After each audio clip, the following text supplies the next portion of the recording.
the big thing is we know this, we also know what we don't know, right? And so if they explain from the beginning, all right, we're going to do this lockdown. We think this will, we believe this will help. This will flatten the curve. And we understand that it's violating a lot of rights.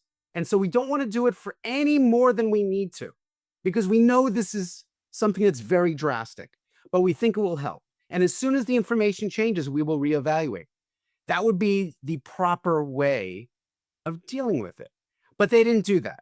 Instead, they just kept doubling down. And even when they came out with the vaccine that they said stops it, which there was no way they could know that because there was no long-term studies yet. So how could you possibly make that claim? That's impossible. You don't know. You don't know the long-term damage it can cause because it's not long-term yet. You don't know. So instead of, they say, well, we have to do these noble lies because we have to tell everybody a simple message to get everyone to listen. But that's not your priority as an expert. You're supposed to be credible and believable.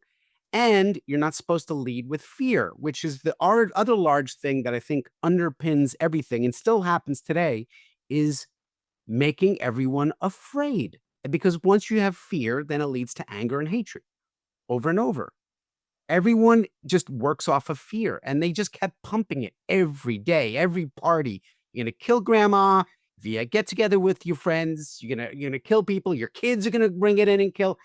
And after a while, people become very quickly, people become very irrational from fear. So as a leader, as an expert, do not introduce fear into the equation.